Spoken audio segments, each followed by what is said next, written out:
शिवाय। हर हर महादेव। जय शंकर की ओम गुरुवे नमः। बंधुओं, एक भक्त ने बड़ा प्यारा सवाल किया, पितृपक्ष क्या होते हैं और पितृ कौन होते हैं? क्या प्रेत नाम की कोई चीज होती है या नहीं, या कोई केवल कोरा अंधविश्वास है? तो आज के सत्संग में इसी विषय पर चर्चा करेंगे। हम लोगों में से बहुतों को इसके बारे में नहीं पता होता, या फिर पूरी जानकारी हमें नहीं है। हमें केवल उतना ही पता है जितना हमारे बुजुर्गों और पुरोहितों, पंडितों ने बताया है, क्योंकि इन चीज़ों की खोज करके हमारे ऋषि मुनियों ने ज्ञान प्राप्त करके शास्त्रों में इन अवधारणाओं को अवतरित किया है अपने ज्ञान की कसौटी पर, अपने अनुभव की कसौटी पर। उन्होंने साक्षात इसका अनुभव किया है, तब जाके शास्त्रों में इनकी अवधारणा को प्रतिपादित किया है। क्योंकि इन चीज़ों की खोज करके हमारे ऋषियों ने ज्ञान प्राप्त करके शास्त्रों में हमारे कल्याण की भावना के लिए उन नियमों को, उन घटनाओं को, उस ज्ञान को विस्तार से लिख छोड़ा है, जिसमें बहुत सी चीज़ें हमारे मानस पटल पर समाई नहीं जाती। कहते हैं ज्ञानी की बातें ज्ञानी ही जाने। तो इतने बड़े विद्वान और ज्ञानी तो हम हैं नहीं जो हमारी बुद्धि में उनकी बातें आ जाएं। तो कुछ बातें आ जाती हैं, कुछ अधूरी रह जाती हैं। अधूरी जानकारी के कारण ही आज हमारे मन और मस्तिष्क में ऐसी भ्रम की स्थिति उत्पन्न हो गई है कि चाहकर भी हमारा विश्वास उधर से डगमगा ही जाता है। विश्वास समेटते हैं, फिर डगमगा जाता है। मन उधर लगाते हैं, फिर भ्रम पैदा हो जाता है, फिर भाग जाता है। किधर कहाँ भ्रम की स्थिति बन जाती है? जैसे पितरों के प्रति कि पितृलोक क्या होता है, पितृ कौन होते हैं, क्या प्रेत नाम की कोई चीज होती है, क्या शास्त्रों में लिखी हुई बातें सही होती हैं? हाँ, हम लोग थोड़ा थोड़ा, हल्का हल्का, ऊपर ऊपर से जानते हैं। पूरी जानकारी नहीं होती कि पितृ कौन है, पितृलोक कौन है। तो थोड़ा थोड़ा ऊपर से ही जानते रहते हैं हम। वही जानते हैं जो जानकारी हमें हमसे बड़े लोगों ने, हमारे पूर्वजों ने बताई है, दी है हमें। क्या वे प्रेत होते हैं जो पितृलोक होते हैं? क्या वे भूत होते हैं जो पितृलोक होते हैं? तो क्या उन्हें प्रेत कहा जाता है, भूत होते हैं? हमारे मन में ये कुछ विचार घूमते रहते हैं। तो आइए इसी बात पर चर्चा करते हैं आज। पृथ्वी को कहते हैं मृत्युलोक। पृथ्वी पर ही मृत्यु होती है और कहीं मृत्यु नहीं होती, इसलिए इसे मृत्युलोक कहते हैं। हम एक दिव्य आत्मा है, ये समझ लीजिए। ये स्थूल शरीर नहीं है, हम केवल दिव्य आत्मा है। मृत्युलोक में जब हम इस भौतिक शरीर में होते हैं तो हमें जीवित माना जाता है, और जब भौतिक शरीर से चले जाते हैं तो कहते हैं फला आदमी मर गया। जब हमारी मृत्यु हो जाती है तो हमारी यह आत्मा इस स्थूल शरीर को छोड़कर इससे बाहर आकर सूक्ष्म शरीर धारण करती है। गरुड़ पुराण में इसका विस्तार से वर्णन है। जब हमारी आत्मा को जीव आत्मा कहा जाता है, जब इस शरीर को छोड़ देती है और सूक्ष्म शरीर धारण करती है, तब उसे जीव आत्मा कहा जाता है। जब किसी व्यक्ति की मृत्यु होती है तब उसके सारे अंतिम संस्कार उसके परिजनों द्वारा कराए जाते हैं। 13वीं अंत्येष्टि, अग्निदाह, 13 महीना, बरसोडी, पिंडदान, ये सारे अंतिम कार्य उनके परिजन कराते हैं। किसी का पुत्र कराता है, पौत्र कराता है, अपनी परंपरा के, घरेलू परंपरा के, कुल परंपरा के अनुसार सभी लोग करते हैं। जब उन अंतिम संस्कार को परिजन विधि पूर्वक अच्छी प्रकार से श्रद्धा पूर्वक करते हैं तो अंतिम संस्कार होने के बाद वह जीव आत्मा प्रेत योनि में चली जाती है। आप लोगों ने कई बार देखा और सुना होगा कि जब किसी की भी मृत्यु हो जाती है और उसका पिंडदान नहीं हुआ होता है, ध्यान देना, जब किसी भी व्यक्ति की मृत्यु हो गई और उसका पिंडदान अभी नहीं हुआ, 13वीं नहीं हुई, बरसोड्डी नहीं हुई, महीना नहीं हुआ, कुछ शेष रह गया, यानी कि उसकी अंतिम संस्कार की प्रक्रियाएं अभी भी चल रही हैं, तो कुछ लोगों को उनकी आत्माएं उन्हें दिखाई देती हैं। कहते भी सुना होगा, बहुत से लोग आस पड़ोस, मित्र, बंधु या फिर परिवार का कोई सदस्य यह कहता है, यह कहता सुना है कि मरने वाले की आत्मा उनके सपने में आई और वो भूखी है, हमसे भोजन मांग रही है। बहुत से लोग कहते हैं कि उन्होंने, यानी कि उस जीवात्मा ने हमें पुकारा, उनकी आवाज़ हमने सुनी। यह उन लोगों का वहम नहीं है, ऐसे सचमुच होता है, सत्य है।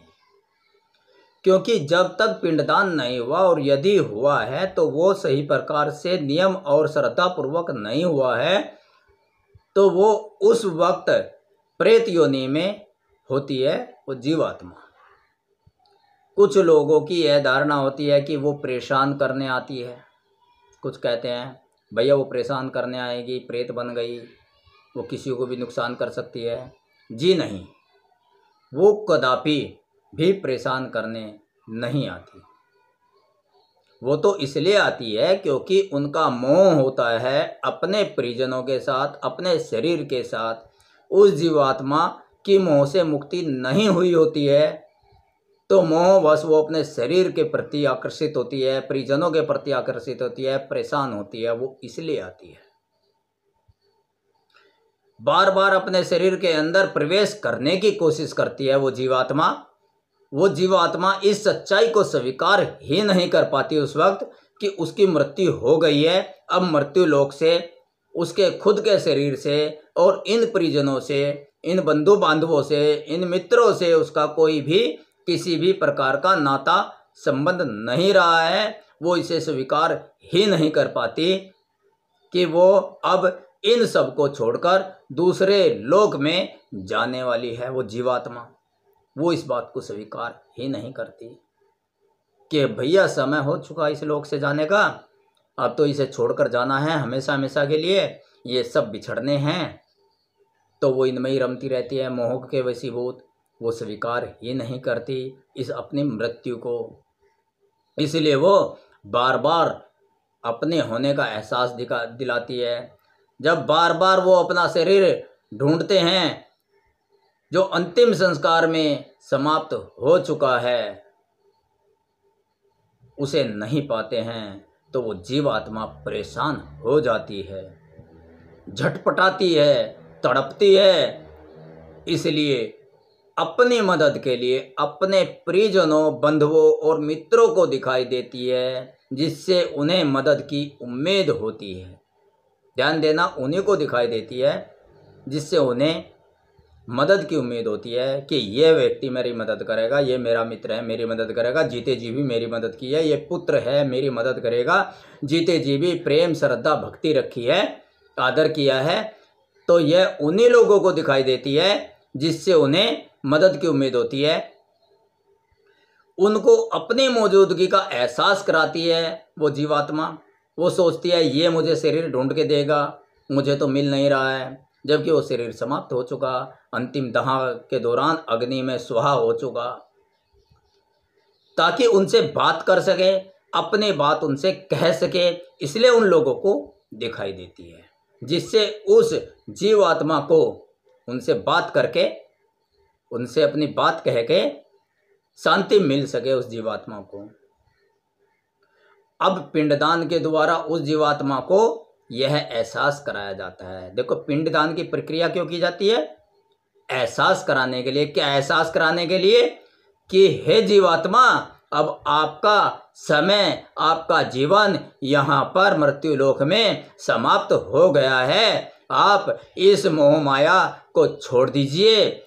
अब आपके लिए इस पृथ्वी पर, इस मृत्यु लोक में आपके लिए कुछ भी नहीं बचा हुआ है। सब खत्म हो चुका है आपके लिए। आप अब पितृलोक प्रस्थान कीजिए। अब आपको वही लोक है, आपका वही लोक है। ये एहसास कराने के लिए, ये याद दिलाने के लिए, यह स्वीकार कराने के लिए कि तू मृत्यु को प्राप्त हो चुका है, उस जीवात्मा को यह स्वीकार करने योग्य बनाने के लिए कि अब तेरा यहाँ कुछ नहीं है, तू जा अपने अगली यात्रा प्रारंभ कर। तो इसलिए पिंडदान की प्रक्रिया की जाती है। इससे उसे ये एहसास दिलाया जाता है अब तेरा कुछ नहीं है, पिंडदान हो गया भाई, अब कुछ नहीं मिलने वाला है, यहाँ कुछ नहीं बचा है और पितृलोक में प्रस्थान करना है अब तो। इसलिए शास्त्रों ने पिंडदान का आदेश दिया है, जिससे पिंडदान के संस्कार से वह जीवात्मा इस प्रेत योनि से छुटकर पितृयोनि में जाकर वो जीवात्मा पितृलोक में प्रवेश करती है। पितृलोक में उनके कर्मों के अनुसार यह निर्णय होता है कि नरक प्राप्त होगा या स्वर्ग प्राप्त होगा। हर जीव आत्मा को मरने के बाद प्रेत योनि से होकर गुजरना पड़ता है, हर किसी जीवात्मा को, ये शास्त्र कहते हैं। प्रेत योनि वह स्थिति होती है जहां पर सभी जीवात्मा को तब तक रहना ही पड़ता है जब तक उसका पिंडदान न किया गया हो, यानी कि पूरे संस्कार विधिवत और श्रद्धा और भक्ति और विश्वास के साथ न किए गए हों। तुमने विधिवत तो कर लिया, प्रेम श्रद्धा और विश्वास नहीं है तो भी उसकी मुक्ति नहीं होगी। तो सही तरीके से न किया गया हो तब तक वह स्थिति रहती है, तब तक वहाँ जीवात्मा को रहना पड़ता है, उसका पिंडदान सही तरीके से न किया गया हो। स्वर्ग और नरक में एक निश्चित समय अवधि, अपने कर्मों के अनुसार स्वर्ग और नरक में थोड़ा सा समय बिताने के लिए, ज़्यादा समय कोई ज़्यादा बिताती है कोई कम, तो समय अवधि के बाद उस जीवात्मा को उसके कर्मों के अनुसार, अच्छे और बुरे कर्मों के अनुसार अगला जन्म मिलता है, अगली योनि मिलती है। पाप योनि भी है, पुण्य योनियाँ भी हैं। यदि आपने मानव जीवन काल में अब पाप कर्म किए हैं, यानी कि उस जीवात्मा ने पाप कर्म किए हैं, ज़्यादा पाप कर्म किए हैं, तो दंड स्वरूप उसे पाप योनि अर्थात जानवर, पशु, पक्षी, कीट पतंगे की योनि में जाना पड़ता है। और यदि पुण्य कर्म किए हैं तो उन कर्मों के अनुसार पुनः मानव के रूप में जन्म ले लेता है। इसलिए कहते हैं मरने के बाद भी जीवन समाप्त नहीं होता, मरने के बाद भी जीवन चक्र चलता रहता है। कुछ लोग आत्मदाह कर लेते हैं, आत्महत्या कर लेते हैं, कहते हैं बस जीवन को खत्म करना है। अरे अगली योनि पाप कर्म की जो किया आपने, अपना आत्मदाह जो किया है, जो इस शरीर को, अनमोल शरीर को जो आपको कर्म करने के लिए दिया गया था, इसको नष्ट किया है। देवताओं ने, भगवान ने आपको मानव तन दिया था, बड़ी अनुकंपा से बड़े सत्कर्म करने के बाद ये मानव तन मिलता है। इसे यूं ही व्यर्थ आत्मदाह कर दिया, आत्महत्या में खो दिया इसे, तो यह बहुत बड़ा पाप जो कर दिया। इसके अनुसार जो आपको पाप योनि मिलेगी, जो आपको दंड की योनि मिलेगी, कीट बन जाए, पतंगे बन जाए, कुत्ता बिल्ली चूहा बन जाए, तो वो तो नहीं सोचा आपने, पाप कर्म कर दिया बस कि हाँ जीवन समाप्त हो गया, दुखों से भाग गए। संघर्ष ही जीवन है, संघर्ष करना चाहिए। इस संघर्ष में भगवान ने क्या पता क्या मर्यादा छुपा रखी है, क्या दिव्य फल छुपा रखा है जो देना चाह रहा है।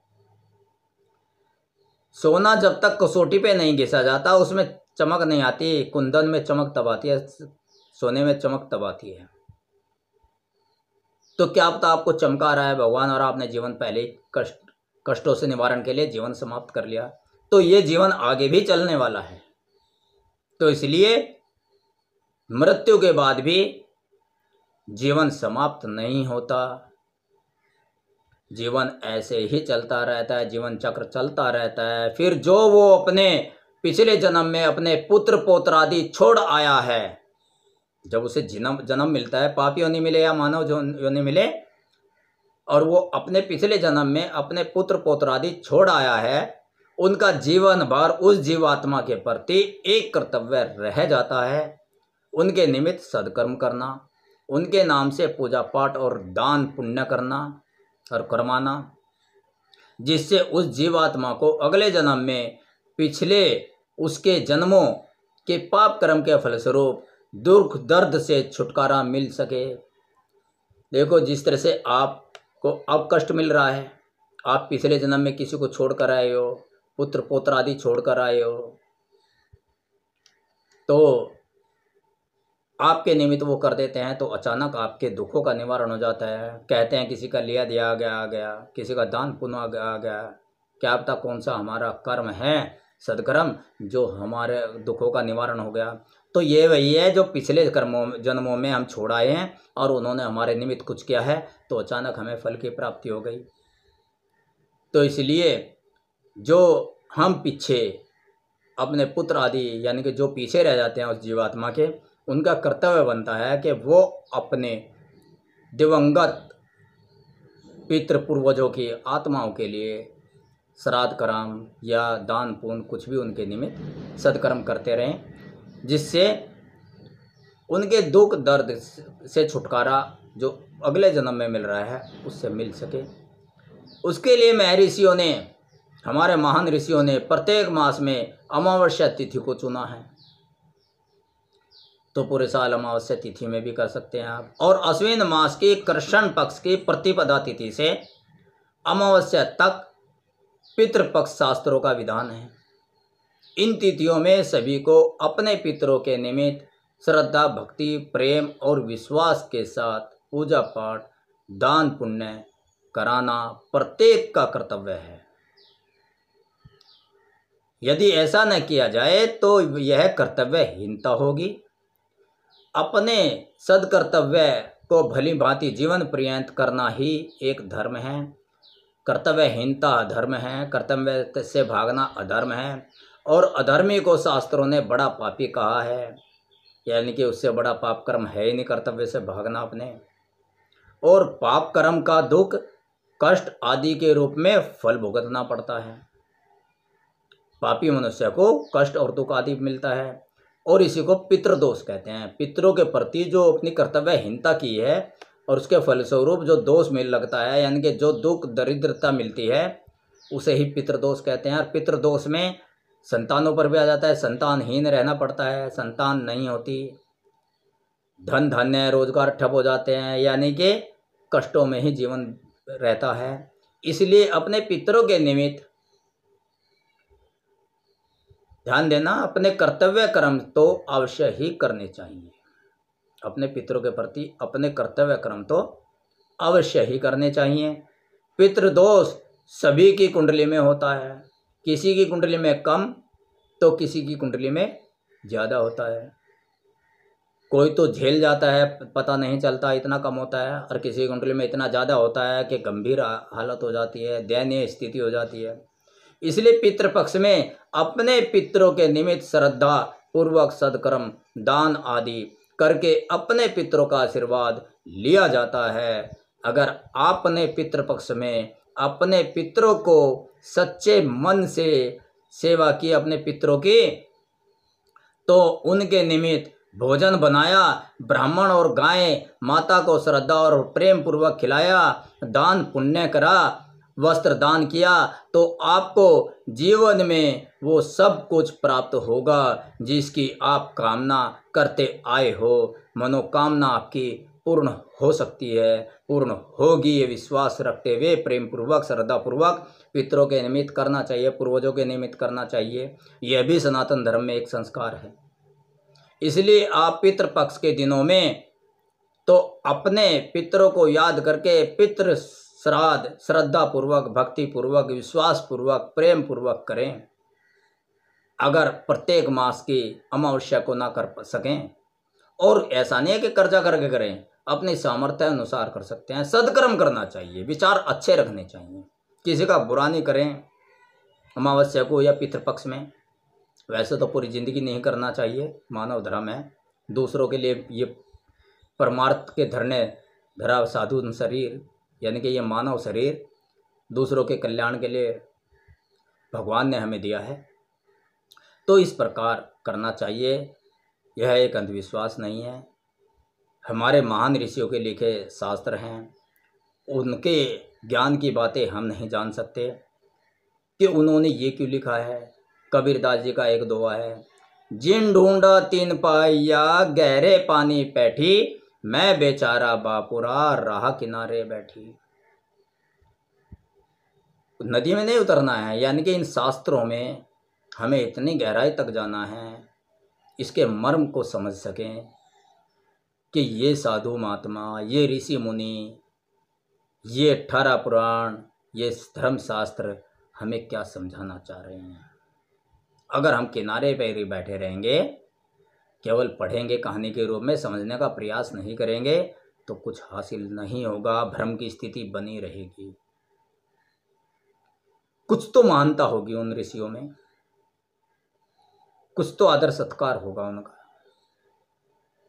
कुछ सोचकर तो लिखा होगा। वो तो हमारे से भी ज़्यादा बुद्धिमान महान हैं, उन्होंने यूं ही तो नहीं लिख दी ये बातें। तो कुछ तो रहस्य है, कुछ तो सच्चाई है। और चलिए, कोई आदमी अगर नहीं भी मानता तो बुरे कर्म भी तो करते हो, तो ये भी कर्म करके देख लो। रोज आप अपनी पकाई भी खाते हो, ऋषि मुनियों की पकाई भी खा लो कुछ दिन। ये 15-16 दिन जो हैं, ये ऋषि मुनियों की करके देख लो, फल मिलता है तो देख लेना। अनुभव को, चमत्कार को सलाम है, चमत्कार को नमस्कार है। क्या पता चमत्कार ही हो जाए। चलकर तो देखिए, अपने मार्ग को छोड़कर दूसरे मार्ग पर जो महापुरुष ने बताया उस पर चलकर तो देखिए, तभी तो अनुभव होगा, तभी तो सच्चाई का पता चलेगा। आप एक कमरे के बाहर बैठे हो और अंदर किसी ने कह दिया भूत है भाई, अंधेरे में मत जाना, भूत है, चिपट जाएगा। आप बैठे ही रहोगे, डर के मारे उस कमरे को कभी खोलोगे नहीं। आपके घर का कमरा कहीं पीढ़ियों से बंद पड़ा रहेगा। कोई एक ऐसा आएगा जो जोखिम उठाएगा और कहेगा अरे मैं खोल के तो देखता हूँ, अंदर घुस के तो देखता हूँ, और वो अंदर घुस जाएगा। पता चला वहाँ एक चूहा था जो कट करता था, और उसकी आवाज़ से सब डर जाते थे। तो भय, जिन ढूंढा तीन पाइया, मैं गहरे पानी पेटी, मैं बेचारा बापुरा राह किनारे बैठी। तो जब उसने कमरा खोला तब ज्ञान हुआ कि इसमें क्या है, इसमें चूहा है। तो जब आप इन शास्त्रों में घुसोगे, इन शास्त्रों पर चलोगे, तभी तो इनकी सच्चाई का पता चलेगा। या बाहर ही बैठे बैठे चले हो नहीं, दूसरों को कहने लगे भैया सब अंधविश्वास है। चलकर तो देखिए उसमें कितना फायदा है, कितना नुकसान है, तभी तो पता चलेगा, तभी तो अनुभव होगा। अगर फायदा नहीं नजर आता है तो मत कीजिए, लेकिन एक बार चलिए तो सही, एक बार मानिए तो सही, विश्वास के साथ, श्रद्धा के साथ, भक्ति के साथ, प्रेम के साथ। तो इस सत्संग में आप जुड़े रहिए। इस सत्संग में आपको चर्चा करने के लिए ऐसी चीज़ें मिलेंगी। आपके मन में कोई भी जिज्ञासा है, कोई भी मार्गदर्शन है, कोई भी मेरी बात अटपटी लगी हो, तो अबोध बालक समझकर कमेंट में ज़रूर लिखिए। मेरा ज्ञान मार्गदर्शन कराइए, जिससे मुझे भी आपके अनुभव प्राप्त हों। अपने अनुभव से मुझे भी अवगत कराइए। मैं पंडितों के, महान पुरुषों के संपर्क में रहकर जो मुझे ज्ञान अर्जित होता है, शास्त्रों से जो ज्ञान अर्जित होता है, इधर उधर अच्छे पुरुषों से जो ज्ञान अर्जित होता है, वो तो मैं कहता ही रहता हूँ। लेकिन आप भी तो मेरे अनुभव, अपने अनुभव मुझसे शेयर कर सकते हैं कमेंट बॉक्स में करके। मेरा मार्गदर्शन, हौसला अफजाई अवश्य करना। आपके घर में सुख शांति रहे, वंश वृद्धि रहे, सुख आनंद से आपका जीवन आनंद से भरा रहे। इन्हीं दुआओं के साथ ओम नमः शिवाय, हर हर महादेव, जय शंकर की, ओम गुरुवे नमः।